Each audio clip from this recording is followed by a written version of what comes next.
Heeyainu.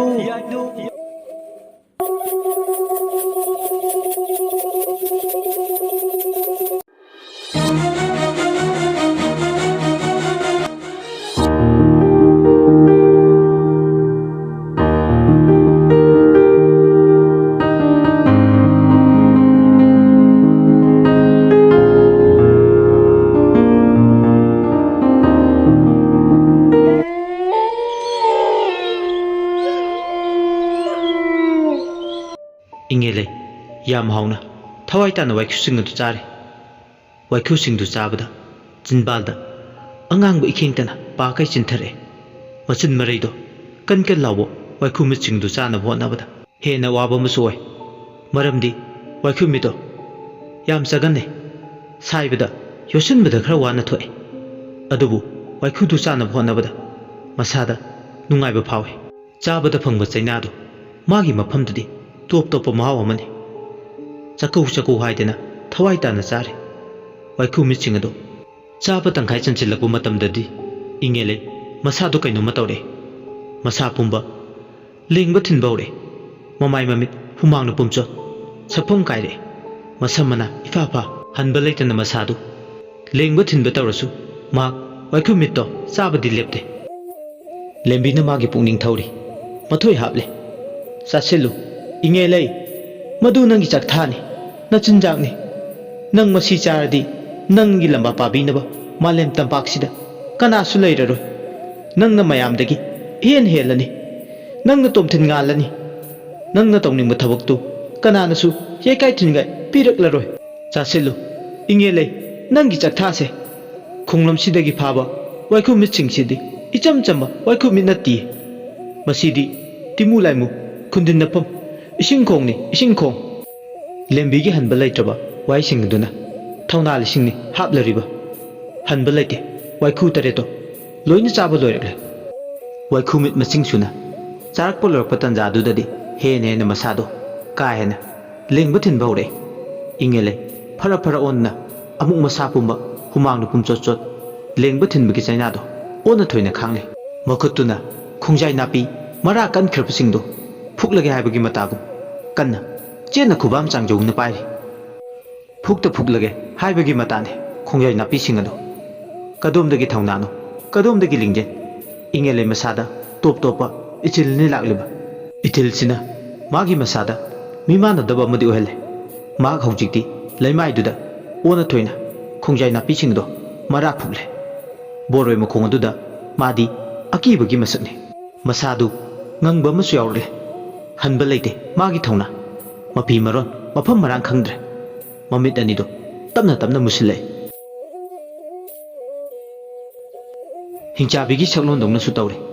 Magi matawdu uraga, lembidi, harau mathoi kare. Mana khoramliba, laimangsigi, matik me, hingat lekhalubada.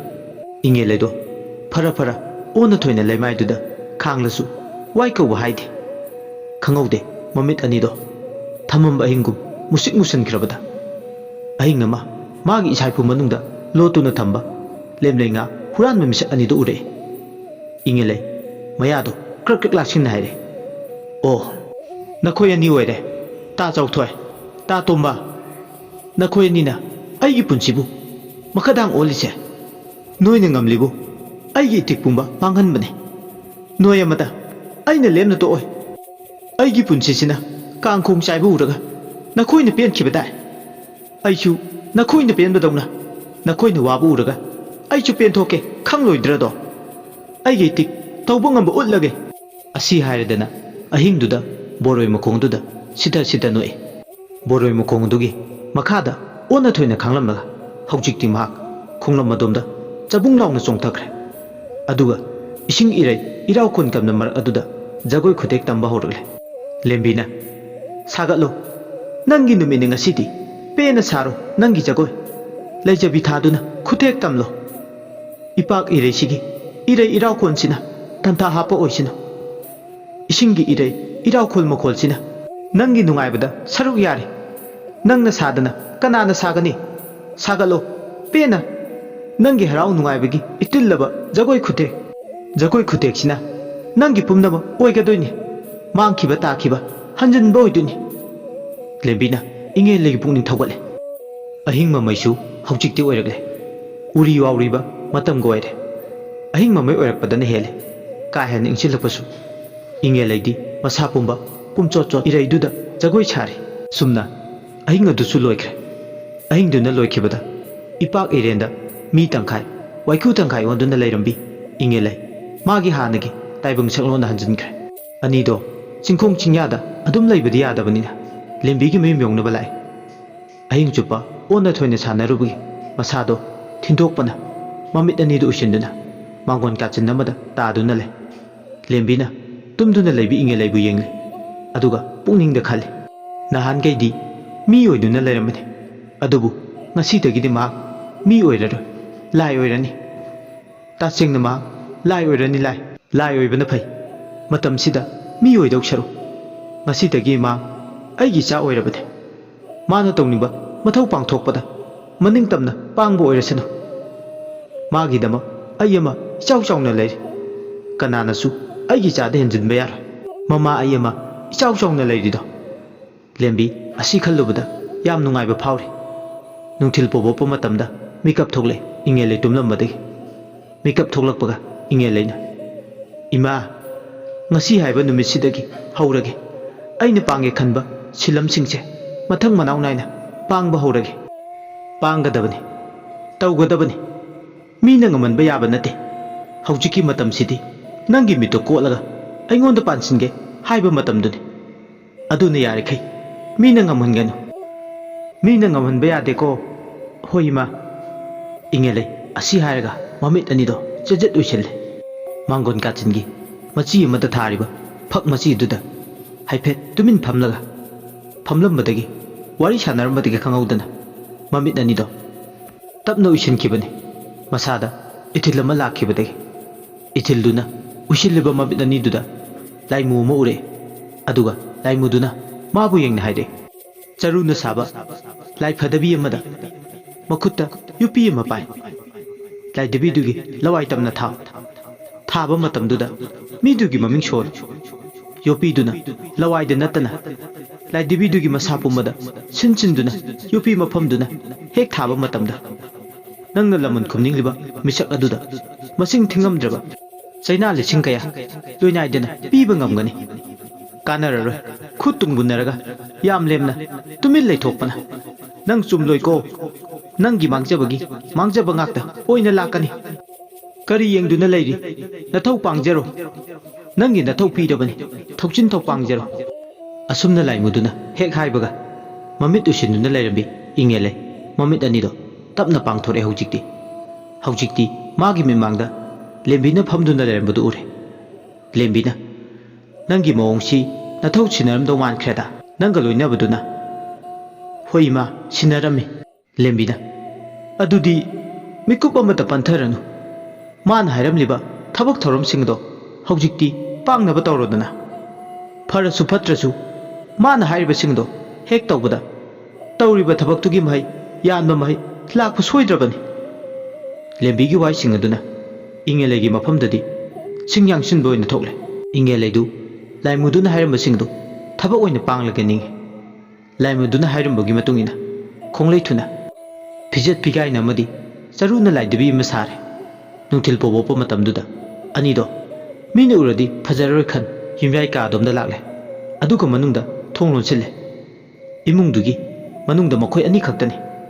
ꯏꯁꯨꯛ ꯆꯨꯏ ꯃꯌꯥꯏ ꯀꯥꯗꯨ ꯌꯥꯝꯅ ꯄꯤꯛꯏ ꯀꯥꯗꯨ ꯃꯃꯤꯡꯇꯒꯤ ꯃꯌꯥꯏ ꯀꯥꯅꯤ ꯇꯣꯉꯥꯟꯅ ꯂꯥꯏ ꯁꯥꯟꯅꯅꯕꯅꯤ ꯍꯥꯏꯗꯅ ꯏꯉꯦꯜꯂꯩꯅ ꯅꯤꯡꯊꯤꯅ ꯐꯖꯅ ꯁꯦꯝ ꯁꯥꯗꯨꯅ ꯊꯝꯕꯅꯤ ꯀꯥꯗꯨꯒꯤ ꯃꯅꯨꯡꯗ ꯃꯈꯣꯏ ꯑꯅꯤ ꯈꯛꯇꯅꯤ ꯂꯥꯏꯙꯤꯗꯨ ꯐꯖꯅ ꯂꯥꯇꯣꯟ ꯃꯊꯛꯇ ꯐꯤꯖꯦꯠ ꯂꯩꯇꯦꯡ ꯇꯧꯔꯒ ꯊꯝꯃꯦ ꯂꯐꯨ ꯃꯀꯛ ꯑꯃꯗ ꯃꯣꯟ ꯈꯥꯡꯅꯍꯜꯂꯦ ꯂꯥꯏꯙꯕꯤꯗꯨ ꯃꯐꯝ ꯆꯥꯅ ꯊꯝꯂꯕ ꯀꯥꯟꯗꯨꯗ ꯏꯉꯦꯜꯂꯩꯅ ꯃꯈꯨꯠꯇ ꯌꯨꯄꯤ ꯑꯃ ꯄꯥꯏ ꯂꯥꯏꯙꯕꯤꯗꯨꯒꯤ ꯂꯥꯏꯕꯛ ꯃꯄꯥ ꯃꯌꯥꯏ ꯆꯞ ꯆꯥꯅ ꯊꯤꯟꯗꯠꯂꯦ ꯑꯗꯨꯝꯅ ꯍꯦꯛ ꯊꯤꯟꯗꯠꯄꯒ ꯂꯥꯏꯙꯕꯤꯗꯣ ꯂꯥꯎꯕ ꯈꯣꯡꯕ ꯍꯧꯔꯛꯑꯦ ꯅꯤꯡꯉꯥꯏ ꯀꯟꯕ ꯑꯉꯥꯡ ꯃꯆꯥꯅ ꯇꯦꯡꯊꯥꯅꯥ ꯑꯣꯏꯅ ꯅꯤꯡꯉꯥꯏ ꯇꯧꯕꯒꯨꯝ ꯂꯥꯏꯙꯕꯤꯗꯣ ꯇꯦꯡꯊꯥꯅꯥ ꯑꯣꯏꯅ ꯍꯤꯡꯅ ꯀꯞꯂꯛꯂꯦ ꯊꯃꯣꯏ ꯁꯣꯛꯅ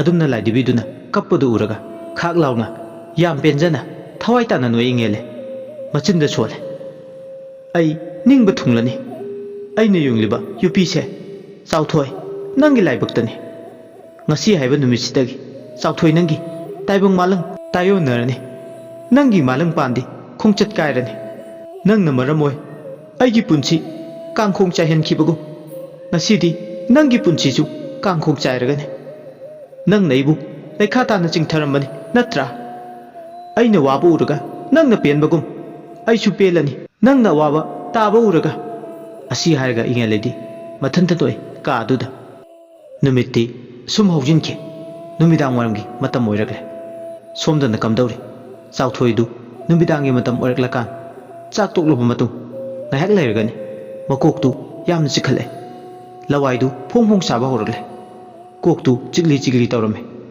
nahangaiga manadaba mong amasu itaw tawi makoktu hajinke chi thawdu numpakna makok thakta nalakpadawna phawi yamna waba ma masada phawi magi nupi tababi pu kawre hai taribara tababi chakhumda chairiba singado loisilamaga imungda changle tababina kaidawrage chauthoina khume aibu koksi yamna chi ine he amukta namulaw mapuroibagi nakta changsile aduga khucha singduna lawai amadi kokki sarukta namme adumna tawbadagi kok chikpa lawai sabado khara phaboi ningi chauthoi magi dupi tababina kokto nammadagi madi tumthakhiba khangawdre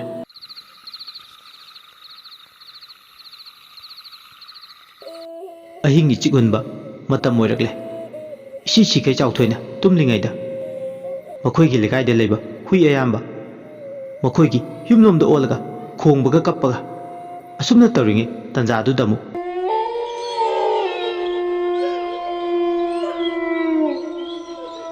chauthoina tumliba kangthon meya aduda angang nupa macha ama san saragale aduga kangthon makhong ado krakrak chiktuna thambou saibagum kangthon ado saiba hore kangthol adu krek krek chaba horakpadu u manungda haibadi yumbi duda sum chaba thungna tawi makhol adu leptana sum krek krek lakshanbadu tabadagi kok chiktuna tumthakiba chauthoi adu tumlambadagi mikap thokle mahakna mikap tholakpada tan hek charure mana maku onduna tumliba mapaduda yamnakna sum chaba manbagi makhol adu tarakliba adubo muksu tariba makhol adu ka hena tadabadungna su tawi karigumbadana magi kada kainoma leibadongna masada sabung laubasu haurame koksobu makhol tarubadagi ka hena chikpadongna tawba hore makhol duna hujikti magi makok luton namadi hakchang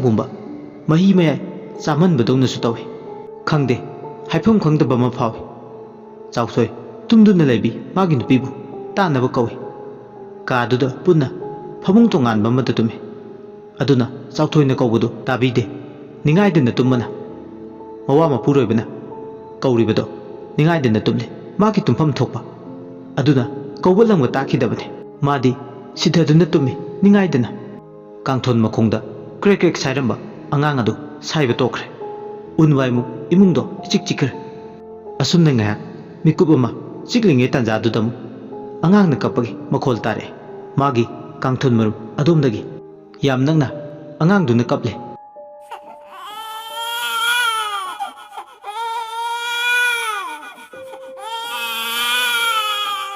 angakpa mana kadugi manungda angang kapagi makhol taribado subnatagi chauthoitani tariba angakpani mahi mayaidugi matik adu subnatagi chauthoi masa khaktadani phawliba magi yumda leiba miyoi ataidadi piriba saminching ado amata hek phawlamde aduna kapagi mukol sing ado mokhoi ateidi taramde subnatagi chauthoitani tariba mukhol ado chauthoina karinone aina tariba mukhol sibo kadaidagi angang kapagi mukhol hojikpu aina tari sibo kadaidagi angang none aina tariba mukhol sibo asi haidana kangkhan do haidula yengge tawbaga khangawdana marumududagi angang ama cheptharaga mongonda yenglakpadona tawba ure madu ubada swailawe angang nomi akiba maithong amada mayado ihigaladana munne yengle ꯇꯧꯔꯤꯕ ꯃꯇꯧꯗꯨꯗ ꯆꯥꯎꯊꯣꯏꯗꯤ ꯋꯥ ꯉꯥꯡꯕ ꯊꯣꯛꯈꯤꯗ꯭ꯔꯦ꯫ ꯃꯥꯒꯤ ꯐꯃꯥꯡꯗꯨꯗ ꯊꯥꯜꯂꯒ ꯊꯝꯃꯤꯕ ꯊꯥꯎꯃꯩ ꯃꯉꯥꯜꯗꯨꯗ ꯍꯧꯖꯤꯛꯇꯤ ꯎꯔꯦ ꯑꯉꯥꯡ ꯃꯆꯥ ꯑꯃꯅ ꯃꯈꯨꯠ ꯊꯥꯡꯒꯠꯂꯗꯨꯅ ꯃꯥꯕꯨ ꯆꯦꯞꯊꯔꯒ ꯀꯥꯡꯊꯣꯟ ꯃꯔꯨꯝꯗꯒꯤ ꯌꯦꯡꯂꯛꯂꯤꯕ꯫